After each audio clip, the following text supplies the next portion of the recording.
በመጀመሪያ ለነበራችሁ ትጋት ለሐሳቡም ለወኩም ስለመገኘታችሁም እኔም ማመስገን እፈልጋለሁ።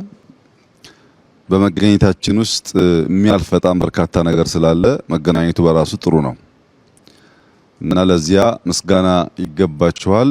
እኔም አመሰግናለሁ። የመጀመሪያ መጀመር የምፈልገው ሶፍ ዑመር ለመጀመሪያ ጊዜ ያየሁበትን ቀን ስሜት ነው።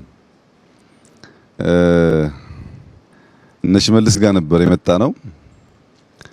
አሳዩኝ ሶፍ ዑመርን። በጣም ተበሳጨው። የተጋነነ ብስጭት የነበረው በጣም ነው ያዘንኩት። ምክንያቱም ይሄን የሚያክል ሀብት እያለ መዘንጋቱ ለምን የሚል ቁጭት ፈጠረብኝ። የቁጭቱ መንስኤ ኬቡን ሙሉ አላየ ነው። ሙሉ ሄደን ብናየው እና አሁን የኢትዮጵያ መንግስት ሀብታም ነው ብለን እናስብና ይሄንን ኬብ ልስራው ብሎ ሀብት መድቦ ቢጀምር በስንት አመት በስንት ቢሊዮን ዶላር ይሰራዋል? ማጽዳቱን እንተው እንስራ ብንል ስንት ዳሴ ይወጣዋል? እዚህ የተሰራው ስራ ርዝመቱ፣ የአርኪቴክቸር ዴብዙ፣ የድንጋዩ ብዛት፣ በውስጡ ገና ያልገቡን ያላወቅናቸው ጉዳዮች ምን ያክል ሀብት ቢወጣባቸው ይህንን ነገር መድገም እንችላለን። አንዱ ሐሳብ እሱ ነበር። ሁለተኛ የኛ ከኋላ ጋር ያለን ጸብ በሳቢዎቻችን እንዳስቀመጥነው ወደፊት መራመድ እንዳንችል በእጅጉ ይዘውናል። አንድ ሰው ኋላውን ማየት ያለበት ለትምህርት ብቻ ነው። ከዚያ ያለፈው ንትርክና ትናንትና ውስጥ መኖር ዛሬን እንዳንሰራ ነገን አርቀን እንዳንመለከት ይጋርዳል። ሶፍ ዑመር ኬቭ ውስጥ ያገኘው ነገር በሆነ ዘመን የኢትዮጵያውያን ስልጣኔ ይመስለኛል። ለዚህ መነሻዬ አንደኛ ላሊበላ በሄድኩበት ወቅት የነገሩኝ ከላሊበላ እስከ አክሱም ውስጥ ለውስጥ የሚያስኬድ ኬቭ አለ ይላሉ። የተወሰነ ሞክረው ጨለማ ስለሆነ የአየር ችግር ስላለ ፈርተው ተው እንጂ የሞከሩ ሰዎች አሉ። ጻድቃን ደግሞ እንደነገረኝ ፋጺ አካባቢ ዋሻ አለ። እነሱም ትንሽ ሞክረው ትተውታል። ግን በጣም ርቀት ወዳለው ቦታ እንደሚወጣ እንደሚያገናኝ ወደ ፖርት ሰምተዋል። በሆነ ዘመን የኢትዮጵያውያን ዜጎች በየቦታው ዋሻ ፈልፍለው አንድን ጫፍ ከላይ ማገናኘት ልምምድ የነበራቸው ይመስለኛል። የበለጠውን ተመራማሪዎች ሳይንቲስቶች መፈተሽ ቢኖርባቸው ለምንድነው እኛ ስንመጣ እዚህ አካባቢ የሚታወቀው ዋሻ ይሄ አይደለም። ስንወጣ ሳያቸዋለሁ በሌላ ጫፍ ያለ ነው። እዚያ ውሃው አስቸግሮን ስንፈልግ ነው ያገኘነው። ይሄን እምብዛም አይታወቅም ይሄ ዋሻ። ቅድም ሶፍ ዑመርን አውቀዋለሁ ያለ ሰው ማንኛችሁም አታውቁትም። ይሄን ዋሻ የምታውቁት በዛኛው ጫፍ ያለውን ሲፈለግ ተገኘ። አሁንም ያልደረስንባቸው በጣም በርካታ ቦታዎች አሉ። የሚገርማችሁ አንደርግራውንድ አለ እዚህ ውስጥ ያልገባንበት ዘሴም ዋሻ አንደርግራውንድ አለ። ብዙ የማናቃቸው ጉዳዮች አሉ። ከታሪክ ጋር ጸብ አይኑረን የሚለው እሳቤ ሶፍ ዑመር ላይ ጀመርነው አይደለም። ከግጭት በፊት ታስታውሱ ከሆነ አክሱም የጣሊያን መንግስት ለምኜ ይዤ ነበር። የወደቀውንም እናነሳለን ያለውም እንዳይወድቅ እንከላከላለን ብለው ስራ ጀምረን ነበር። ላሊበላ የፈረንሳይ መንግስት ብቻ ሳይሆን ፕሬዝዳንት ማክሮን ይዤ ነበር።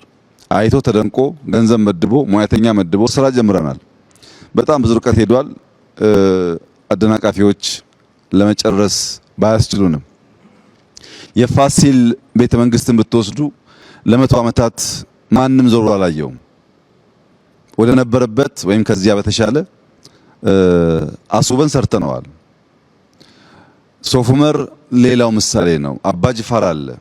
ሁላችሁም እምብዛም ሰምታችሁ የማታውቁት እነዚህ እንኳን ቢያንስ ይነገርላቸዋል በተወሰነ ደረጃ። አላላ ኬላ ማንም ሰው እንደ ታሪክም የሚያውቁ አልነበረም። አላላ ኬላን የሞከርነው ነገር ታሪኮቻችን በየትኛውም ጫፍ ቢሆኑ የኛ ስለሆኑ መጥፋት የለባቸውም። ከትናንትና ጋር ያለን ጸብ መቆም አለበት። ትናንትና ጋር ስንጨቃጨቅ፣ ትናንትና ስንኖር፣ ዛሬን ሳንሰራ ትውልድ ልመናን እየተቀባበለ መቀጠል የለበትም የሚል ጽኑ እምነት ስላለ ነው። የእናንተን አመጣጥ በሚመለከት ይህንን ጋዘሪንግ በሚመለከት ግን ስለ ትውልድ ያለን እይታ በተደጋጋሚ ያልኩት በመጽሐፍቶችም የተገለጹ አሁንም ደግሜ የማነሳላችሁ ሀገር በአንድ ትውልድ አይሰራም። አንድ ትውልድ ጀምሮ ማይጨርሰውም። በየትኛውም ዓለም ያለ ሀገር የሚሰራው በትውልድ ቅብብሎች ነው።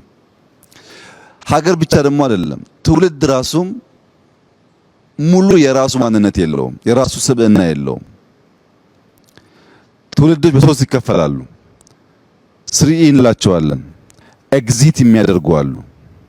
ኤግዚት የሚያደርጉት ትናንት የተከሏቸው ችግኞች፣ የጣሏቸው አሻራዎች፣ ያስቀመጧቸው ብሎኬቶች ብቻ ሳይሆኑ እሳቤዎችም አሉ።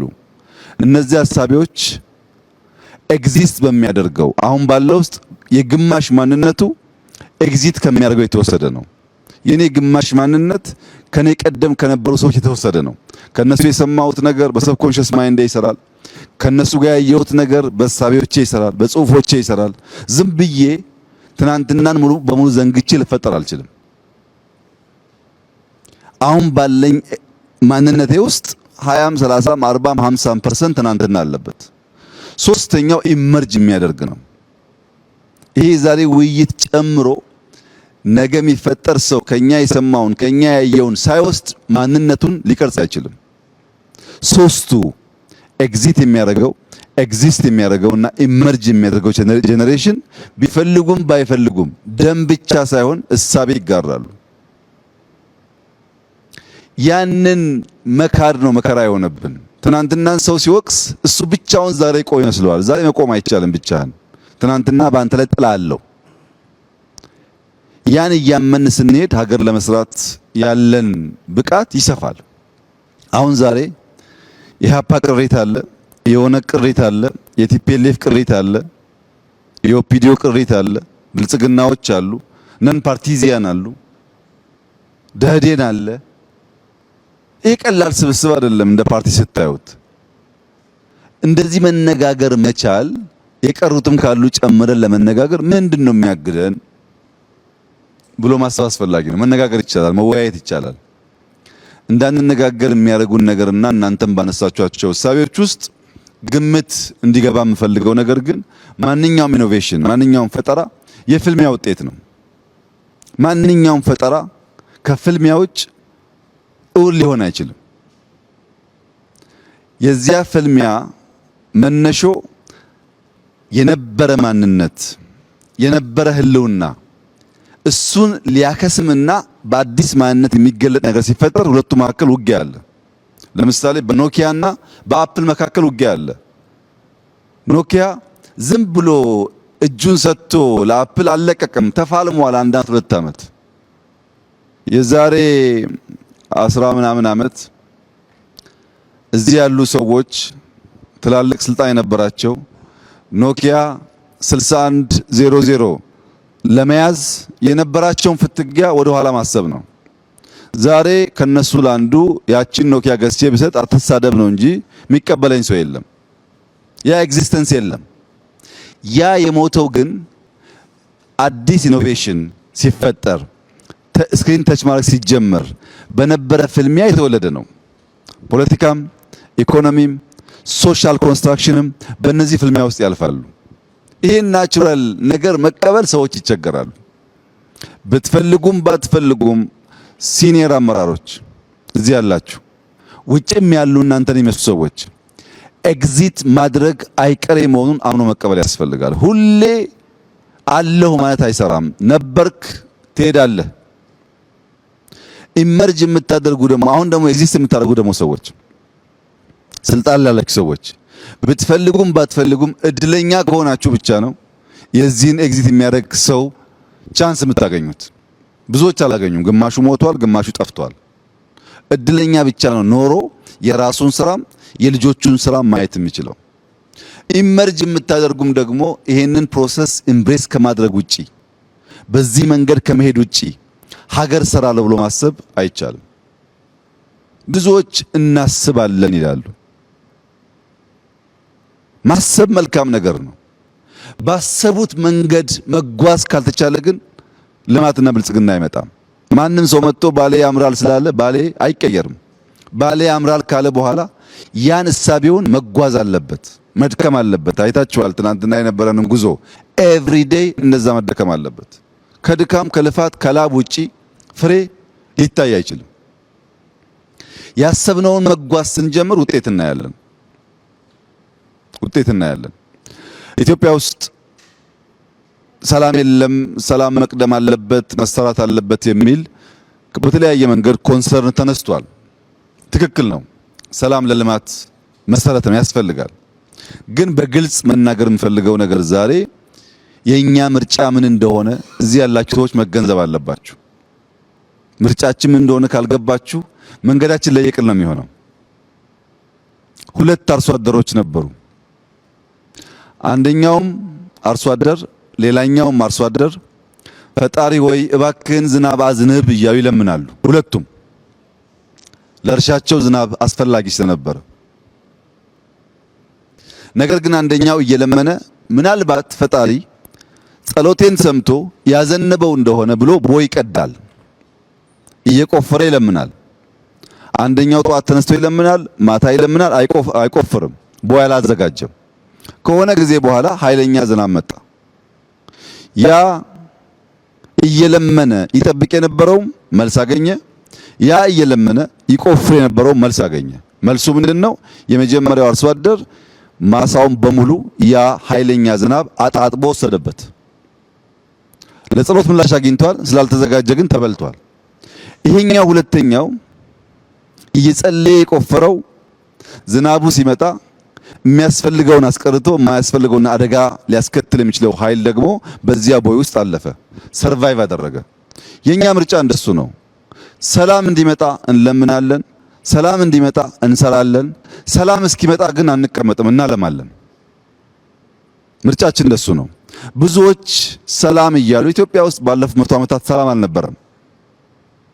አሁን ፌስቡክ እና ዩቲዩብ ስላለ በየቀኑ ስለምንሰማው ነው እንጂ የበዛው ሰላም አልነበረም። የአፄ ቴዎድሮስ ታሪክ ዘመቻ ነው። የአፄ ዮሐንስ ታሪክ ዘመቻ ነው። የመንግስቱም በኋላም የነበረው ሽፍታ ኢትዮጵያ ውስጥ ጠፍቶ አያውቅም። ወንበር ለማጽናትና ሽፍታ ለማሳደድ 100% የደከሙ መሪዎች ሶፍ ዑመርን ዘንግተውታል። ትርፍ ያገኘነው እሱን ነው። ሽፍታ ባህል ስለሆነ እያጠፋ ነው። በአንድ እጃችን እናለማለን ካላልን በቀር ራሱ የምንመኘውን ሰላም አናመጣም፣ አናጸናም። ሰላም ከልማት ውጭ አይጸናም። የባሌ ወጣት አሁን የጀመርነውን ስራ ካየ አይዋጋም፣ ያጓጓል ልማቱ። እኔ እንደማምነው እናንተም እንዳላችሁት የኢትዮጵያ ልማት ከጫፍ ጫፍ መሄድ አለበት። ከትግራይ ጫፍ እስከ ጋምቤላ ጫፍ መሄድ አለበት። ከትግራይ ጫፍ እስከ ጋምቤላ ጫፍ የሚሄደው ልማት ግን ዩኒፎርም መሆን አይችልም። ሁሉም ጋር ሶፍ ዑመር የለማ፣ ሁሉም ጋር ላሊበላ የለም፣ ሁሉም ጋር አክሱም የለም፣ ሁሉም ጋር አባጅፋር ቤተ መንግስት የለም። የእያንዳንዱን ከባቢ ጸጋ ለይተን አውቀን ማውጣት ስንችል ያ ደግሞ ሲሰናሰል ሲደመር ኢትዮጵያን እንዳላችሁት እጅግ ያማረችና የበለጸገች ሀገር ያደርጋታል። ባሌ ቀደም ሲል እንዳነሳሁት በዞርኩባቸው ዓለማት ሁሉ አይቼ አላቅም ያልኩበት ምክንያት እኔ ተወልጄ ያደግኩበት አካባቢ በጣም ጫካ ነው። ቡና አለ፣ ደን አለ። ጫካ ለኔ ብርቄ አይደለም፣ ያድጌበታለሁ። ግን የኛ ጫካ ከባሌ ጫካ ጋር አንድ አይደለም፣ ይለያያል።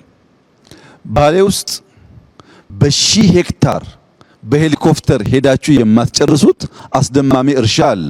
ይሄ ብዙ ቦታ አይታይም። ጅማ አይታይም፣ ወለጋ አይታይም። እርሻዎች አሉ፣ ግን በሄሊኮፕተር ለረጅም ሰዓት ተጉዘህ የምታየው ወጥ እርሻ አይታይም። በምግብ ራስ ለመቻል የሚያስችል ብቃት አለ ማለት ነው። ባሌ ውስጥ የዱር አራዊት ዲንሾ ብቻ ሳይሆን ሳነቴ ወተን ቀይ ቀበሮን እና መሰል አዋፋት ትናንት እንዳያችሁት ያሉ የተለየ ደግሞ ዳይቨርሲቲ ይታያል። እዛ ጋር ታች ስትወርዱ ደግሞ ሀረና አንበሳን ጨምሮ በጣም በርካታ ነገሮች አሉ። የዱር አራዊት አለ። ፈረሱ ይለያል፣ ከብቱ ይለያል፣ ዛፉ ይለያል። ፓልም ትሪ እቺን ከምታክል እስከ መሎ ዛፍ ትሪ አለ። ቆማችሁ ርቀቱን የማታዩትን ዛፍ በጣም ረጅም ዛፍና በጣም አጭር ድዋርፍ ዛፎች ደግሞ አሉ። ብዙ ሀገራት ሰመር ዊንተር እያሉ ይከፋፈሉና በዊንተር ጊዜ በጣም በረዶ ሲሆንባቸው የሰመር ካምፕ ይሄዳሉ ወይም ሰመር ሃውስ እያሉ ይወጣሉ፣ ዊንተሩን ሬዚስት ማድረግ የማይችሉ። መካከለኛው ምስራቅ ደግሞ ሰመር በጣም ከባድ ስለሆነ ቀዝቀዝ ያለ ቦታ ፍለጋ ሌላ ሀገር ይሄዳሉ፣ ቪዛ ትኬት ምናምን ብለው። አሁን ባሌ ሀገር ቢሆን የት ይሄዳል? በ20 ደቂቃ ጉዞ ቅዝቃዜ አለ፣ በ20 ደቂቃ ጉዞ ሙቀት አለ፣ በ20 ደቂቃ ጉዞ ጫካ አለ፣ በ20 ደቂቃ ጉዞ የሚያስደንቁ መስኮች፣ እርሻዎች አሉ። እዚሁ ብቻ በተለያየ ሲዝን ሊኖርበት የሚያስችል ነገር ፈጥሮ መኖር ይችላሉ ማለት ነው። ሁሉ አላቸው። ላይ ሳነቴ ላይ ያየነው የቅዝቃዜ ቦታ ያላቸው ሀገራት ይኖራሉ። የኛ ዩኒክ ስጦታ ላይሆን ይችላል። ግን እዛ ያየናቸው 20 30 40 የሚጠጉ ክሬተር ሌኮች ምንም አይነት የሰው እጅ ያላረፈባቸው ትንሽዬ ብንሰራቸው ግን ምን ሊሆን እንደሚችሉ አስቧቸው። ክሬተር ሌክ በጣም ክሊን ውሃ ነው ያለው። ሳነቴ ተራራ እዚህ አካባቢ ላሉ ውሃዎች ሁሉ የውሃዎች እናት ነው ይባላል። ለምን? እነዚያ ያየናቸው ሌኮች ትሩ ታይም ሲንክ እያደረጉ ነው ሪቨር የፈጠሩት። እነሱን ካልጠበቅን ታች ውሃ አናገኝም ማለት ነው። ዛፎቹ፣ ጫካዎቹ ልክ እንደ ሰው ሽበት አላቸው። ተጠላልፈው ተዋህደው በጣም ብዙ ዳይቨርስ የሚያደርግ አይነት ስፔሺስ ያላቸው ወፎች፣ ዋይልድ አኒማልስ እና አትክልቶች አብረው ይኖራሉ። ባሌዎች ይሄን ምን ያክል ተገንዝበውታል? ጥያቄ ነው። ኢትዮጵያ ምን ያክል ተገንዝበውታል? ጥያቄ ነው። ለምን አልሰራንም? ጥያቄ ነው። ቅድም ዳንኤል እንዳለው ብዙ መጠየቅ አለብን። አንድ ማወቅ ያለብን ነገር ግን ባሌዎች እዚህ ስፍራ ላይ የዛሬ 700 800 ዓመት በ60 ቋንቋ መድረሳ ያስቀሩ ነበር። በ60 ቋንቋ ከናይጄሪያ ጭምር ሰው መጥቶ እዚህ ቁርአን ይቀራ ነበር። በኦሮምኛ በአማርኛ ሳይሆን በ60 ቋንቋ ያስተምሩ ነበር። እዚህ ቦታ ላይ ትላልቅ ዑለማዎች፣ ሼኮች ነበሩ። በሰሜን ያለውን የምንኩስና የቆሎ እየበሉ ቂጣ እየበሉ ዕውቀትን የመፈለግ ጉዳይ አጣጥለን በደቡብ በምዕራብ ያለውን የዑለማዎች ያኗኗር ዘይ በዋሻ ውስጥ አይታቸዋል። ጪሱን እዚህ ዋሻ በምንኩስና የሚኖሩ ሼኮች ነበሩ ማለት ነው። ይሄንን ንቀን ራሳችንን ንቀን ማንን ልናከብር ነው የምንተጋው? ነው ብንፈልግም ባንፈልግም የታሪካችን አካል ነው። ይሄም ታሪካችን ነው፣ ያም ታሪካችን ነው። ሁለቱም ለምቶ ሁለቱም መሸጋገር አለበት ብለን ካላሰብን በቀር አንዱ ወደን አንዱን ጠልተን አይሆንም፣ ሙሉ አያደርገንም። እና እዚህ ባሌ አካባቢ አንድ ታዋቂ ሼክ ነበሩ። ልጆቻቸውን ሁልጊዜ በምሳሌ ያስተምራሉ። እና ቁርአን የሚቀሩ መድረሳ ቁርአን የሚቀሩ ልጆች በምሳሌ እያስተማሩ አንደኛው ልጅ አሁን አንተ ትኩስ ቡና ይዘህ መንገድ ብትጀምርና አንድ ሰው መጥቶ ካንተ ጋር ቢጋጭ ምን ያጋጥማል ብሎ ይጠይቃሉ። ምን ጥያቄ ያለው? ቡናው ይደፋበታል ይላል። ያ ቡና ለምን ተደፋበት ብለው ሲጠይቁ ተማሪዎች ይለያያል ሀሳባቸው። ሰውየው የውር ድንብር ነው፣ እያየ ስለማይጓዝ ነው። ትኩስ ነገር ይዤ ሳበቃ መጥቶ ተጋጨኝ፣ ቢያይ ኖሮ አንጋጭም። በጣም በርካታ መላምቶች ይናገራሉ። ሼኩ ግን አይደለም፣ ተሳስታችኋል። አንተ ያስከው ቡና ነው፣ ሲጋጭ ትኩስ ቡና ፈሰሰበት። የያስከው ጤፍ ቢሆን፣ የያስከው ዱቄት ቢሆን፣ የያስከው ቡና ያልተፈጨ ብቻ ቢሆን፣ የያስከው ወርቅ ደግሞ ቢሆን ወርቅ ይደፋበታል። ችግሩ አንተ የያስከው ነገር ጋር ነው ያለው።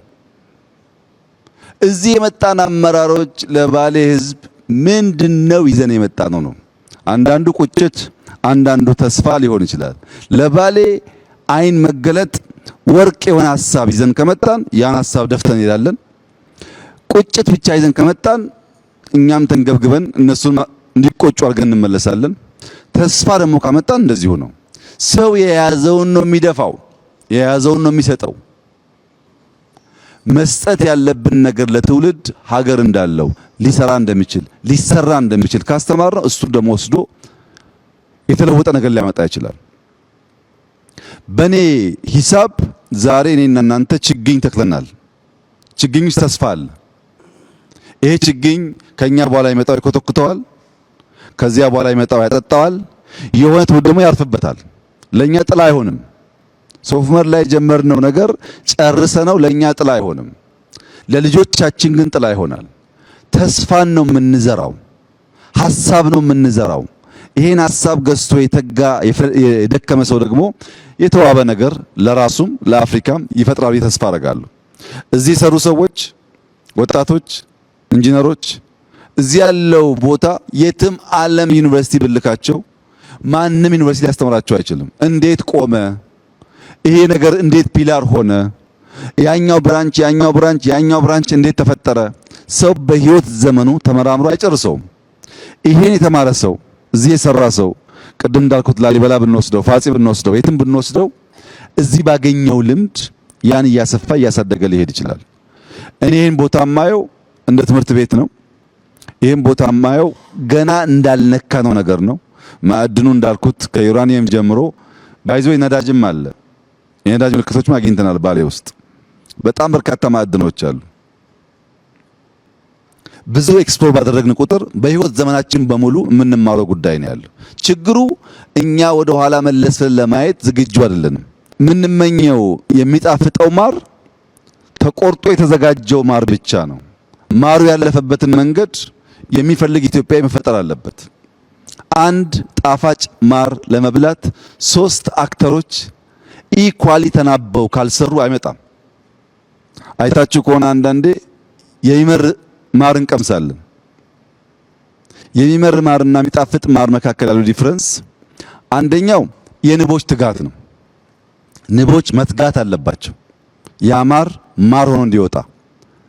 ሁለተኛው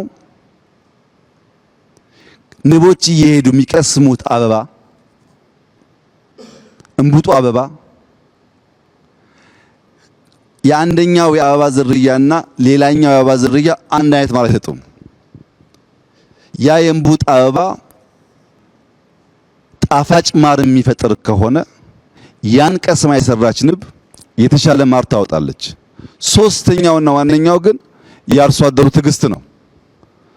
ማሯ ስራ ጀምራ የማሩን ዱሬሽን የማሩን እድሜ መጠበቅ ተስኖት ቶሎ ቢቆርጥ ማሩን ያን ጣፋጭ ማር አያገኝም። የተጋች ንብ፣ መልካም አበባ እና ትዕግስተኛ አርሶ አደር ናቸው የሚጣፍጥ ማር መቅመስ የሚችሉት። የሚተጋ ትውልድ የሚተጋበትና ኢንቨስት የሚያደርግበትን ቦታ የሚያቅ ትውልድ በትዕግስት የሚጠብቅ ማህበረሰብ ካለ የበለጸገች ኢትዮጵያን ማየት ይቻላል። አንዱ ሲጎል ግን የተሟላ አይሆንም። በእኔ እምነት 2018 የተስፋ ብርሃን ጭላንጭል የሚታይበት አመት ይሆናል ብለን የተናገርነው 4 ዓመት 5 ዓመት ሊሆን ይችላል። ስልጠና ስንሰጥ የነበራችሁ ታውቃላችሁ። እኔ አሁን በእርግጠኝነት ውስጤ ያለውና ማምነው ይሆናል ብዬም እየሰራ ያለሁት የዛሬ 6 ዓመት ማክሲመም ኢትዮጵያ በአፍሪካ ሁለተኛ ትልቁ ኢኮኖሚ ትሆናለች። ለዚህ የሚያስችል በጣም በርካታ ስራዎች ይሰራሉ ነው። ሽፍታ አለ ግን ትሆናለች። የዛሬ 10 ዓመት በአፍሪካ አንደኛ ኢኮኖሚ ትሆናለች። ምንም ጥርጥር የለውም። ይሄን የኔ ጸሎት ኤግዚት የምታደርጉ እድሜያችሁ ረዝሞ እንድታዩ፣ አሁን ደግሞ ኤግዚስት የምታደርጉ ልክ እንደ ትጉ ንብ እንድትሰሩ፣ ኢመርጅ የምታደርጉ ደግሞ አሁን ካለውም ካለፈውም ከታሪክም እንድትማሩ፣ ያን ደምረን ከሄን የበለጸገች ኢትዮጵያን እናያለን። በአንድነቷ በብልጽግናዋ በታሪካዊ ቦታዎቿ ተመልሳ መጎናጸፍ ለአፍታም መጠራጠር አያስፈልግም። ይሄ ለኢትዮጵያ የተከፈተ አዲስ ዘመን ስለሆነ ምንም ያቆመ ነገር የለም። ያ ነው የፈጠረው። ይሄንን ከኛ የሚያስፈልገው መንቃት ነው።